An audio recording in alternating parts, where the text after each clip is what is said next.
आज गौ माता भारत की रो रही है। आज भारत की गौ माता सड़क पे आ गई है।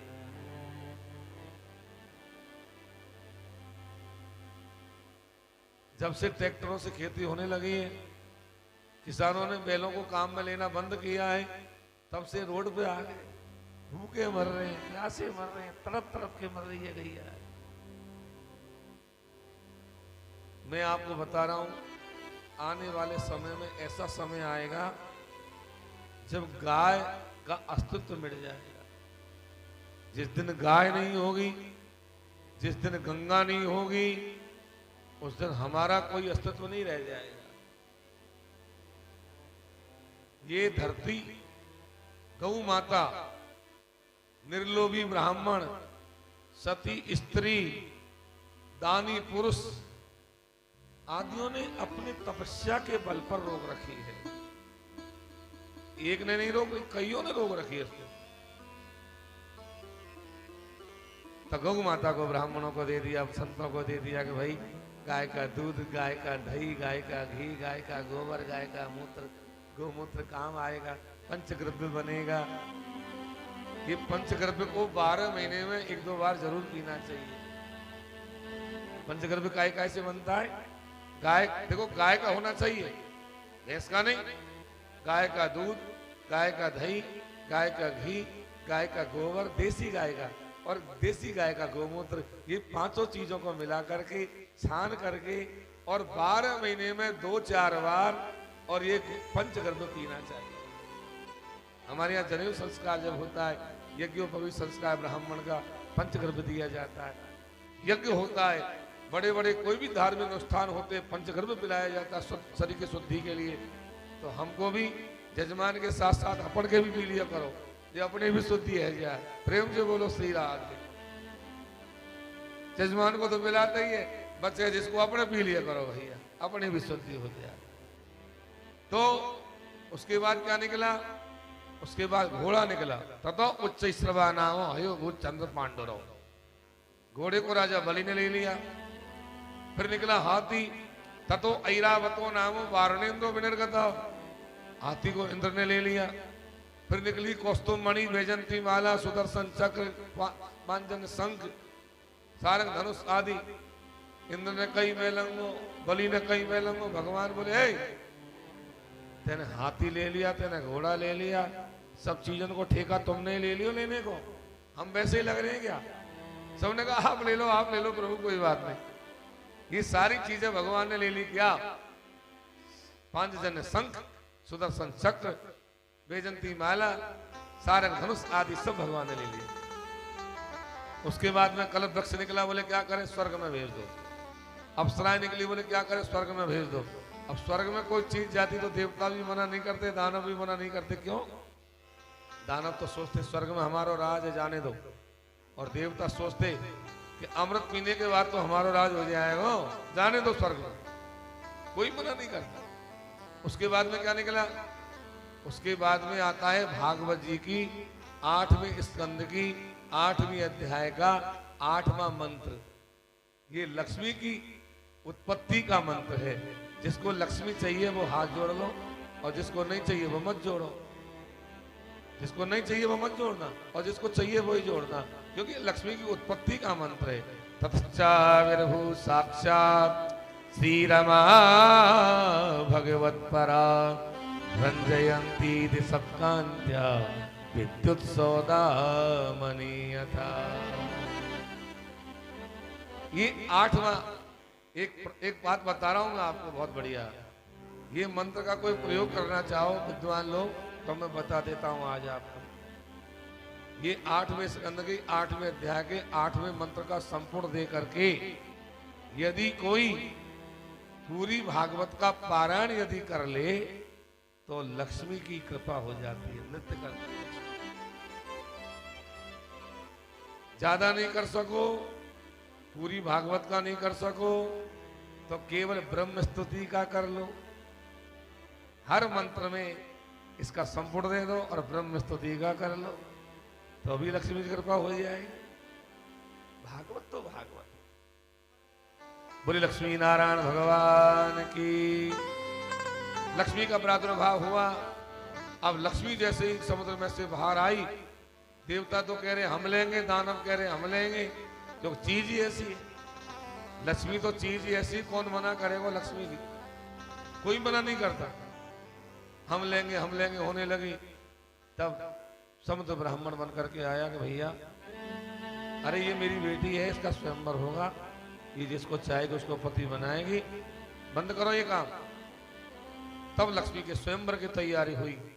सब देवता दानव कुर्सी लगा लगा करके बैठ गए और लक्ष्मी जी वरमाला लेकर के आई। सब देवता दानव सोच रहे कहा पता भैया कौन को पहरा दे वरमाला, लक्ष्मी कौन के भाग छेद जाए।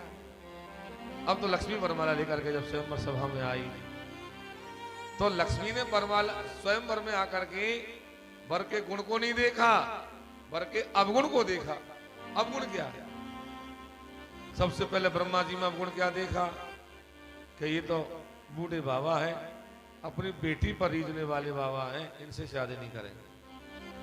आगे गई भोले बाबा को देखा, अमंगली के देखा, गले में सर्प, कानों में बिच्छू देखा, बोले नहीं पड़ेगी बात। इंद्र को देखा तो सोचा ये इंद्र तो अल्पवीर्य है, कभी स्वर्ग में रहता है, कभी पर्वतों में चला जाता है। बलि को देखा तो नशेबाज देखा, रोजाना मदरा मांस खाने पीने वाले नहीं पड़ेगी। अरे लक्ष्मी भगवान को छोड़ के कहां जा सकती है? लक्ष्मी भगवान की थी, भगवान की है और भगवान की रहेगी। लक्ष्मी को कभी अपनी मत समझो, हमारी नहीं है लक्ष्मी, हमारी माँ है। पत्नी मत बनाना लक्ष्मी को कभी भी, लक्ष्मी को माँ रूप नहीं मानना, हमारी माता है लक्ष्मी। लक्ष्मी ने किसी को वरमाला नहीं पहनाई।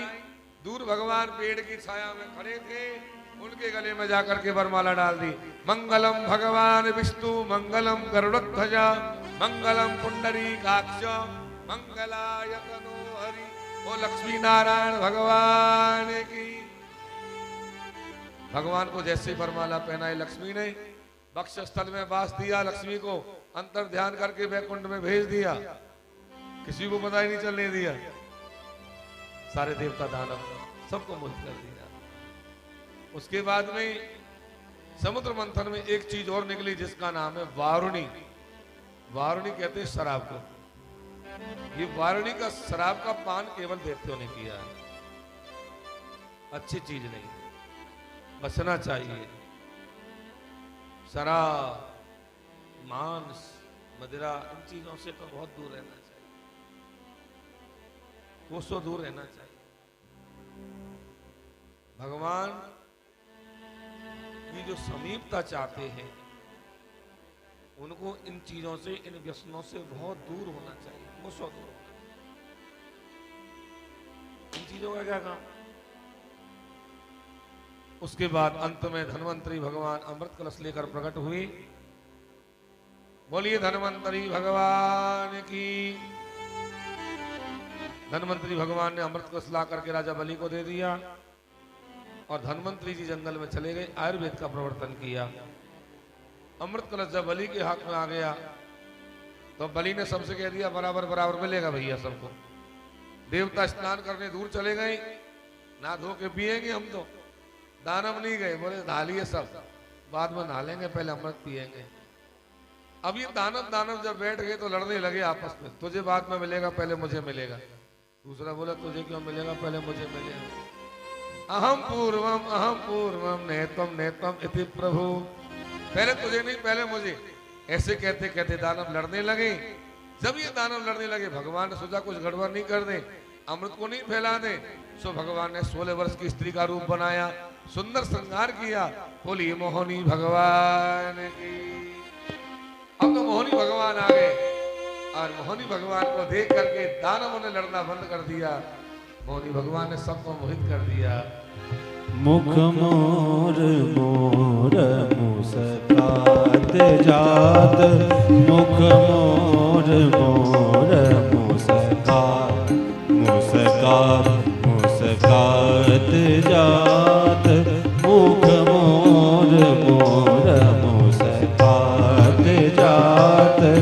ऐसी छबिल नार कर कर श्रृंगार, ऐसी छबिल नार कर कर श्रृंगार।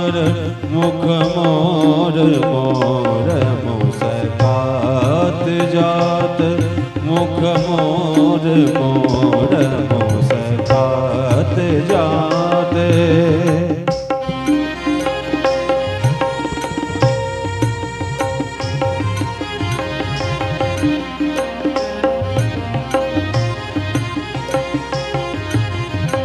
मुख मोर मोर मुस्कात जात। मुख मोर मोर मुस्कात जात।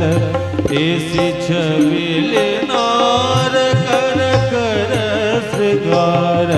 ऐसी छबिल नार कर कर श्रृंगार। मुख मोर मोर मुस्कात जात। मुख मोर मोर मुस्कात जात।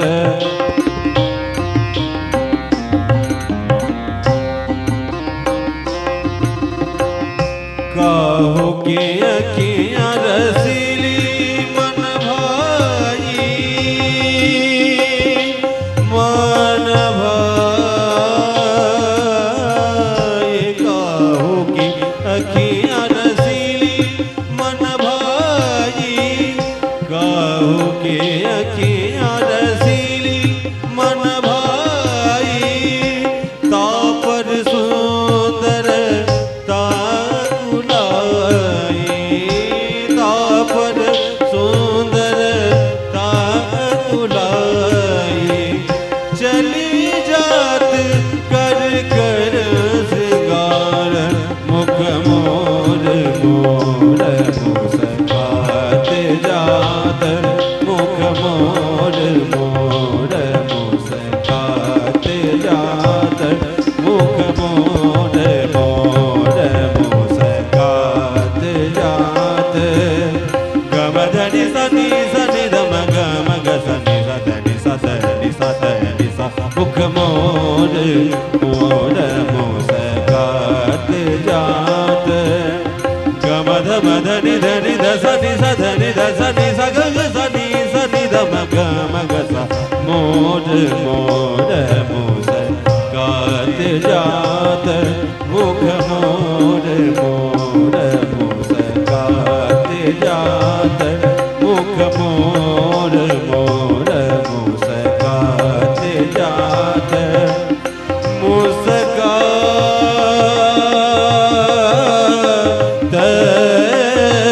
जा। मुख मोर मोर मुख मोर मोर मुस्कात जात।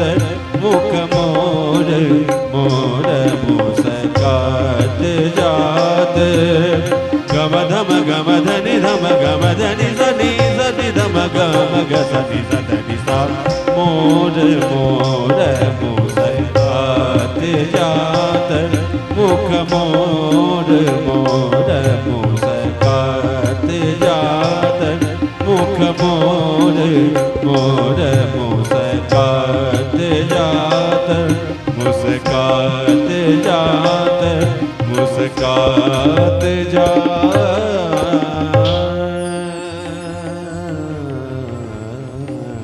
बोलिए मोहनी भगवान की जय हो।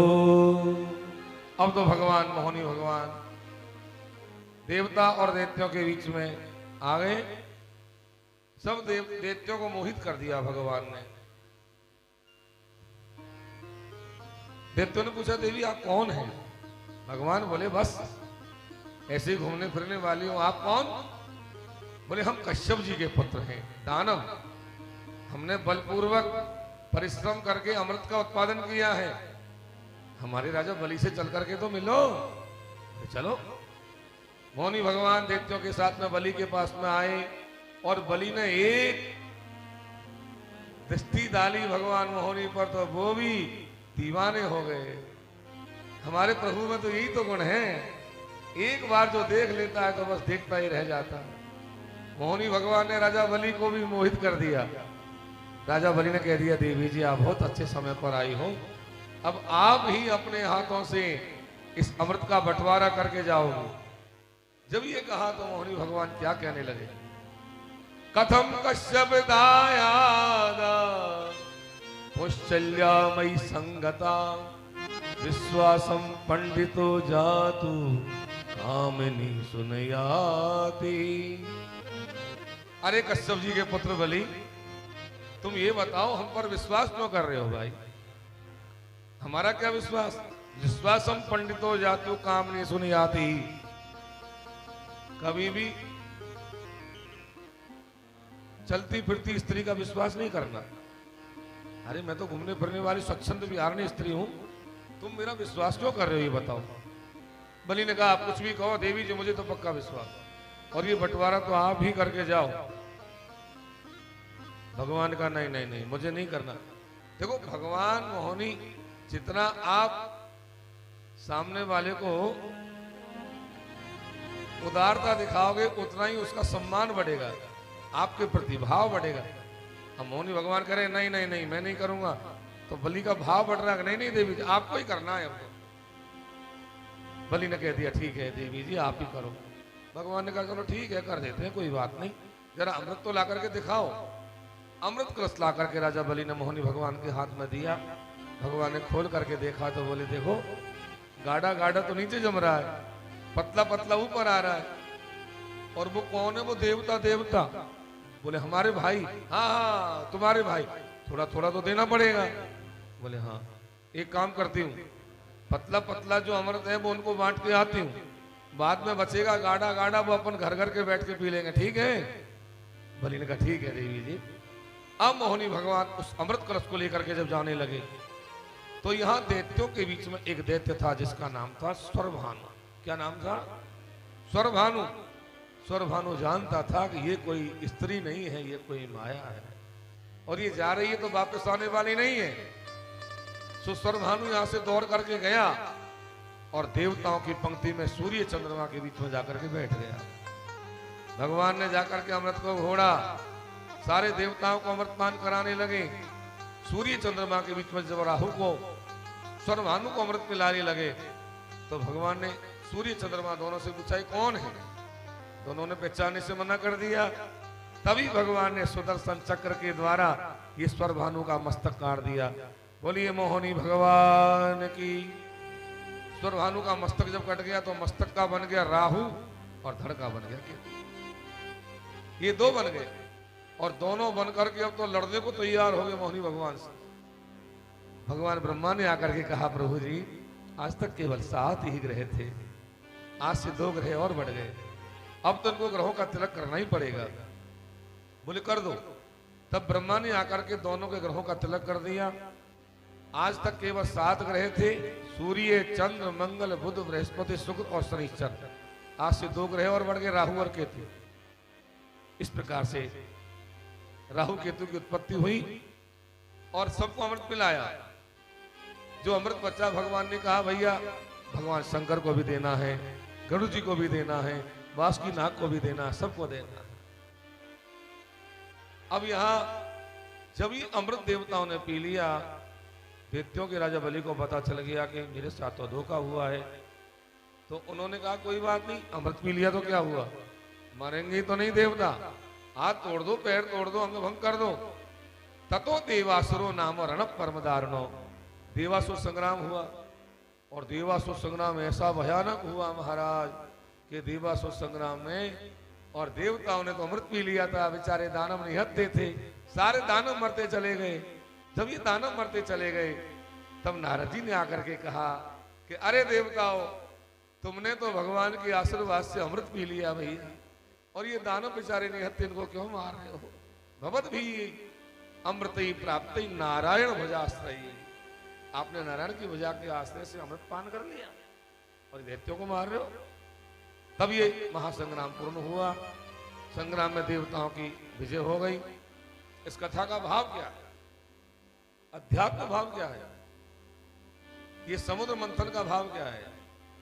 हमारे हृदय रूपी समुद्र में यदि परमात्मा के नाम का मंथन करेंगे तो समुद्र में पहले क्या निकला? जहर निकला। ऐसे ही जब भगवान का भजन करते हैं, ज्यादा धर्म पुण्य करते हैं, तो उनको पहले दुख पाना पड़ता है। बहुत से लोग कहते हैं ना महाराज हम तो अच्छा काम करते हैं, कभी बुरा नहीं करते, फिर भी हम दुख पाते हैं। तो भैया पहले आदमी को दुख पाना पड़ता है। तेरी यारी में बिहारी बड़ा दुख पाया। तो जैसे समुद्र में पहले जहर निकला, ऐसे ही पहले भगवान के भक्तों को दुख पाना पड़ता है। लेकिन समुद्र में जहर के निकलते ही यदि देवता दानव और मंथन करना बंद कर देते तो अमृत की प्राप्ति कैसे होती।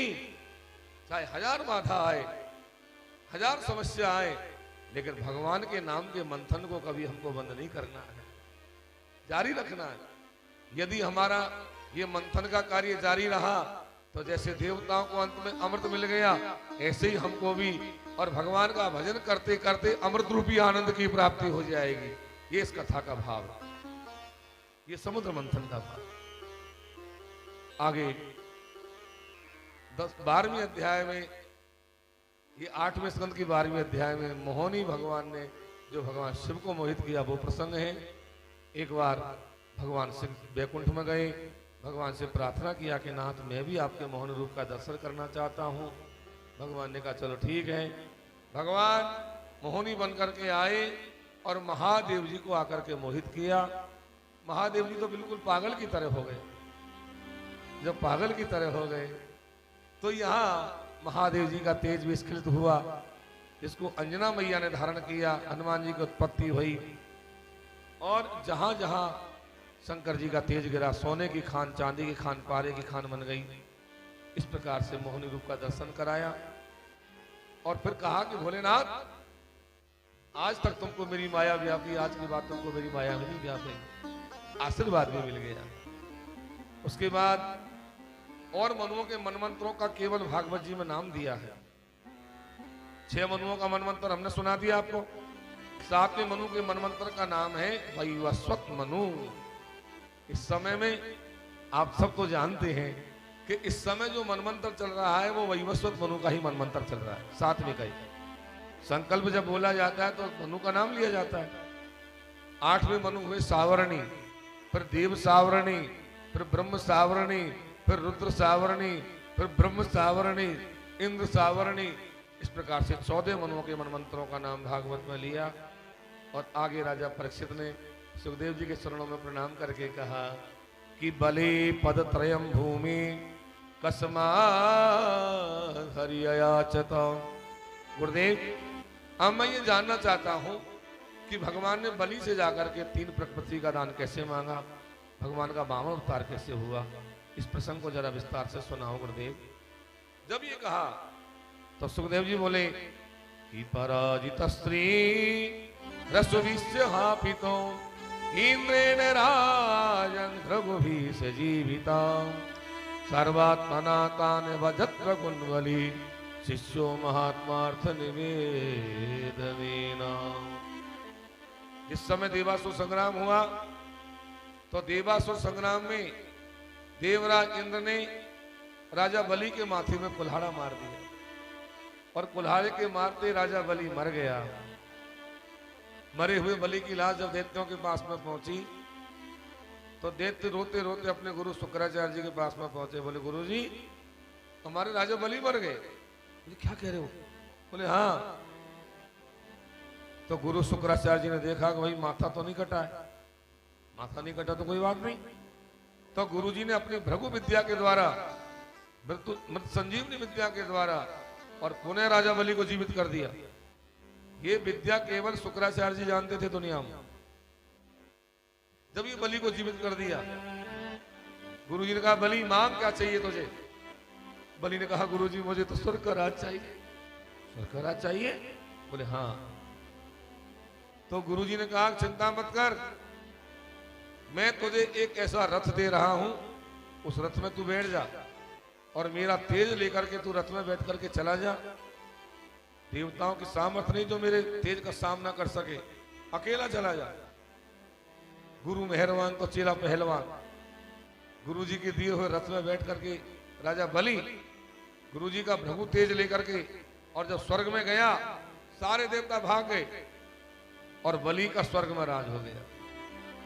बलि का जो स्वर्ग में राज हो गया, अब तो गुरु जी ने कह दिया कि देख बलि एक यज्ञ से काम नहीं चलेगा, तुझे 100 यज्ञ करने पड़ेंगे तब जाकर के तेरा इंद्रासन होगा। 100 यज्ञ करने वाले का इंद्रासन होता है। बोले गुरुजी हर साल कर दिया करो, क्या फर्क पड़ता है। हर साल गुरुजी आते यज्ञ करवा जाते। 99 यज्ञ पूरे हो गए।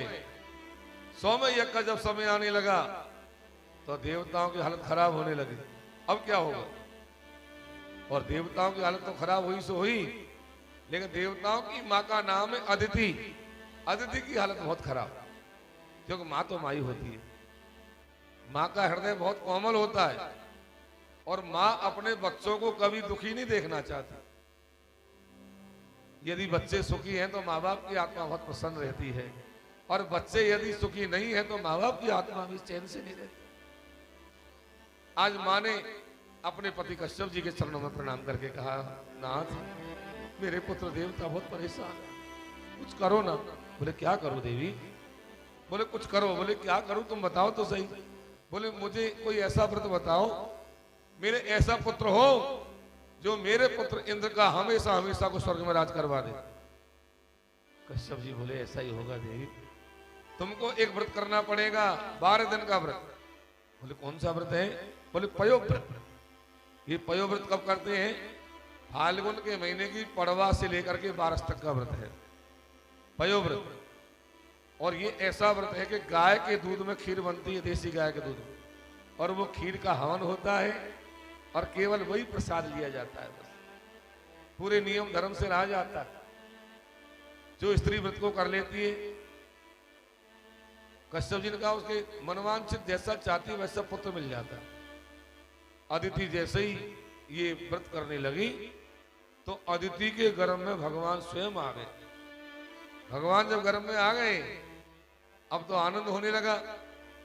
तो जा दिन ते हरि गर्भ ही आए, जा दिन ते हरि गर्भ ही आए, जा दिन ते हरि गर्भ ही आए, जा दिन ते हरि गर्भ ही आए। सकल लोक सुख संपत्ति छाए, ओ सकल लोक सुख संपत्ति छाए, लोक सुख संपत्ति छाए। भगवान जब गर्भ में आए तो चार तो आनंद ही आनंद होने लग गया। जंगलों में 12 मासी फल हो गए, यज्ञों में से यज्ञाग्नि प्रकट होने लग गई, और भादों का महीना आ गया। शुक्ल पक्ष द्वादशी तिथि श्रवण नक्षत्र ऐसे समय में जाकर के अदिति के गर्भ से भगवान का अवतार हुआ, 52 अवतार। बोलिए बावन देव भगवान की जय हो। 52 भगवान का रूप देखा मां अदिति ने। कैसा रूप है। केवल 52 अंगुल की मूर्ति है, लेकिन तेज छलक रहा है। तेजों में मूर्ति को देखा, हाथ जोड़कर स्तुति गाई। यज्ञेश यज्ञ पुरुषा च्युत तीर्थ पाद, तीर्थ श्रवा श्रवण मंगल नाम धेया, आपन्नि लोक व्रजिनो भस्मोदयाद्य, सन्नः क्रदीश भगवान न सिदीन नाथ। हे यज्ञों के पति, हे प्रजा के पति, हे धरा के पति, हे तीर्थों के पति, आपको मेरी बारंबार प्रणाम है। भगवान ने कहा मां, आपने जिस भाव से मुझे याद किया मैं आ गया। अब आप चाहती हो कि आपके पुत्र इंद्र का मैं स्वर्ग में राज करवाऊं।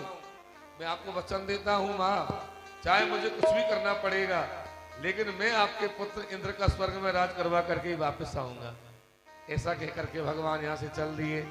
जैसे ही भगवान चले हैं, आकाश के देवताओं ने जब 52 भगवान को जाते हुए देखा, तम बटुम वामनम दृष्ट्वा बोधमानम हर्षयो कर्माणि कारयामासु पुरस्कृत्य प्रजापति। बटु वामन को जब देवताओं ने जाते देखा, सबने आकर के भगवान का संहार किया। कश्यप जी ने मेखला पहनाई, ब्रह्मा जी ने कमंडल दिया, सरस्वती ने हार पहनाया, पृथ्वी ने खड़ाऊ पहनाया, और इंद्र ने लाकर के 52 भगवान के हाथ में छत्ता दिया। और भगवान शंकर ने रुद्राक्ष माला गले में डाल दिया। सब देवताओं ने श्रृंगार किया। गुरु बृहस्पति जी ने कहा कि भाई भीख मांग करके लाओ। मां अन्नपूर्णा के द्वार पर भीख मांगने गए वामन भगवान और लाकर वो भिक्षा गुरु जी को दिया। गुरु जी बोले इतनी सी भिक्षा से काम नहीं चलेगा, तो फिर कहां से लाए गुरु जी? बोले इस समय त्रिलोकी का राजा बलि नर्मदा के किनारे भृगु कच्छ तीर्थ में यज्ञ की तैयारी कर रहा है, वहां जाकर के भीख लेकर के आओ। बोले जैसी आपकी आज्ञा गुरु जी। अब वामन भगवान बलि के यहाँ यज्ञ में जा रहे हैं, जहां बलि 100वां यज्ञ करने जा रहा था शुक्राचार्य जी महाराज के द्वारा। एक हाथ में छत्ता, एक हाथ में कमंडल और खड़ाऊ पहन करके वामन भगवान चलते हुए जा रहे हैं। वामन रूप बना के चलो है देखो छलिया चलने को। वामन रूप बना के चलो है देखो छलिया चलने को।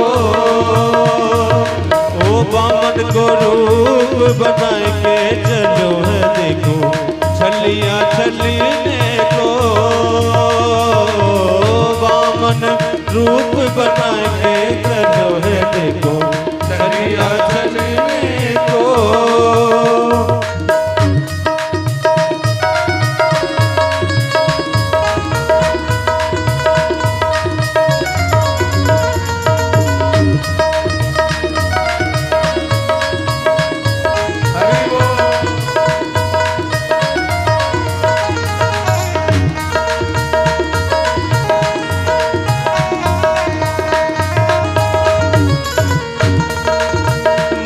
तिलक सोहे छत्र सोहे सिर पे, माथे तिलक सोहे छत्र सोहे सिर पे। माथे तिलक सोहे छत्र सोहे सिर पे, माथे तिलक सोहे छत्र सोहे सिर पे। हाथों में कमंडल धारे चलो है देखो छलिया चलने को। हाथ कमंडल धारो चलो है देखो छलिया चलने को। छलिया चलने को, छलिया चलने को, छलिया चलने को, छलिया चलने को। वामन रूप बनायो हरि देखो, वामन रूप बना के चलो है देखो छलिया चलने को। वामन रूप बना के चलो है देखो छलिया चलने को।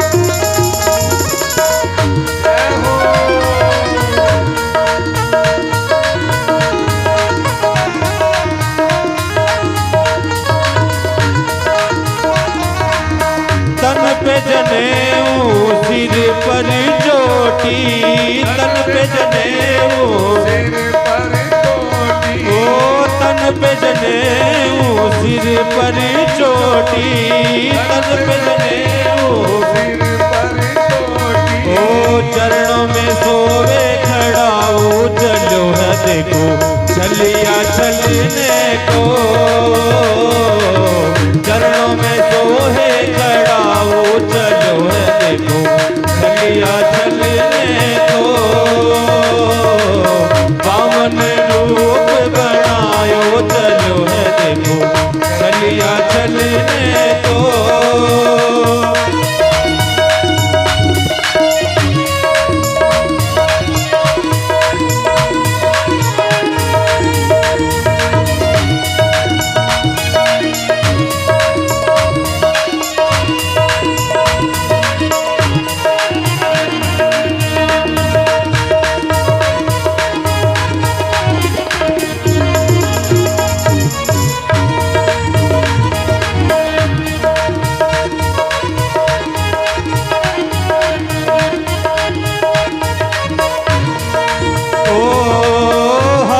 कमंडल बगल में है आसन, हाथ कमंडल बगल में है आसन, हाथ कमंडल बगल में है आसन। ओ धीरे धीरे डगमग डगमग देखो छलिया चलने को, वामन रूप बनायो चलो है देखो छलिया चलने को,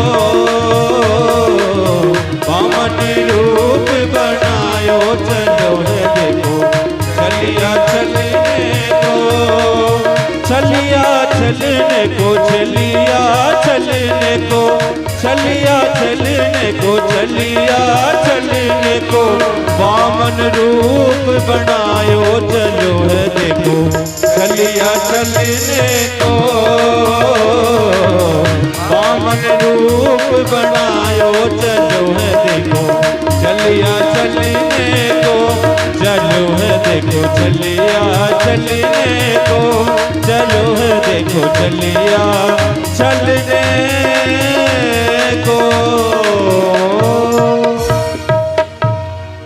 भगवान भृगु कच्छ तीर्थ में पहुंचते हैं, जहां शुक्राचार्य जी महाराज यज्ञ की तैयारी कर रहे थे।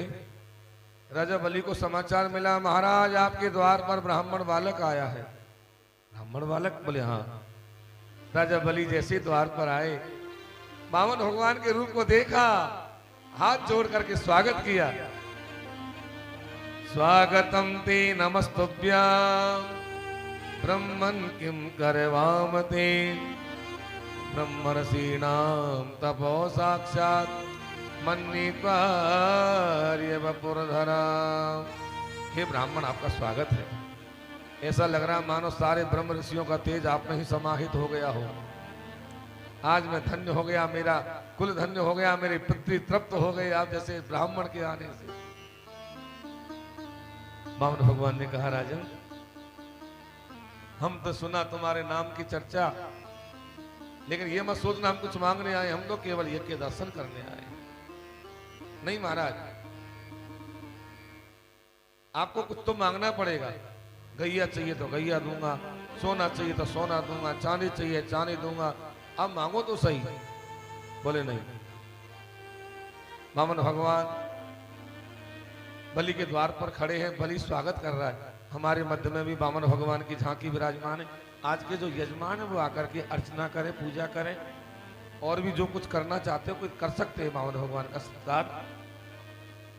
अरे वामन का रूप बनाए राजा बलि के द्वारे आए, ओ वामन का रूप बनाए राजा बलि के द्वारे आए,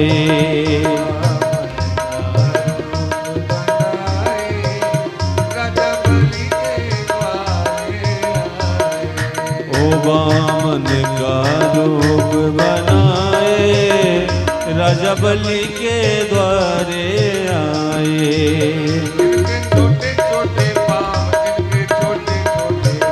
इनके छोटे छोटे पाँव, इनके छोटे छोटे हाथ, इनके छोटे छोटे पाँव, इनके छोटे छोटे हाथ, बलि के द्वारे आए, वामन का रूप बनाए राजा बलि के द्वारे आए।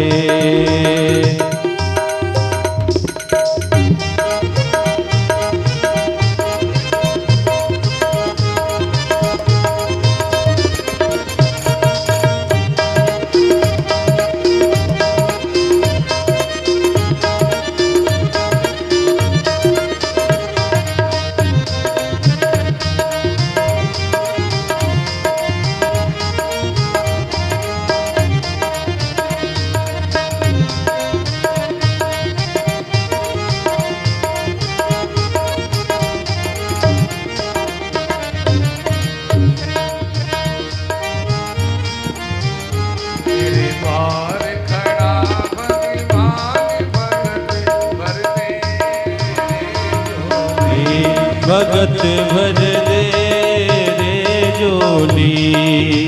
ओ तेरे द्वार खड़ा भगवान भगत भर दे रे झोली। भगत भर दे रे झोली। तेरा होगा बड़ा एहसान, ओ तेरा होगा बड़ा एहसान कि जुग जुग तेरी रहेगी साथ। भगत भर दे रे झोली। भगत भर दे रे झोली। ओ तेरे द्वार खड़ा भगवान भगत भर दे रे झोली।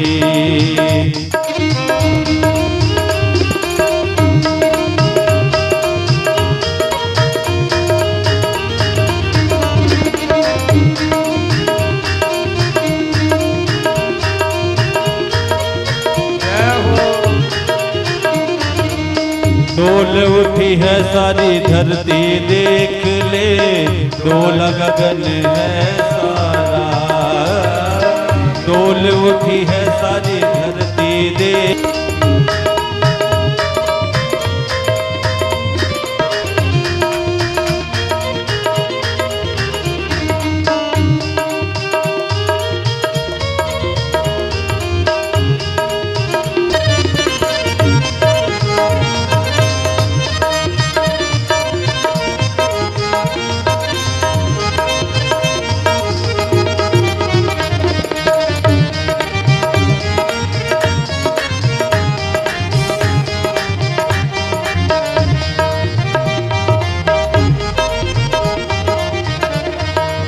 ओ तेरे द्वार खड़ा भगवान भगत भर दे रे झोली। भगत भर दे रे झोली। भगत भर दे रे झोली। बोले वामन देव भगवान की। देखो हमारे बीच में वामन भगवान की झांकी है। वामन भगवान का पावन चरित्र चल रहा है। अब थोड़ा सा विश्राम है जो रोजाना होता है चाय काल। तो जिन्होंने पूजा कर ली जो ठीक है, जो करना और चाहते हो तो वो कर सकते हैं। एक भजन और होगा, उसके बाद विश्राम की ओर।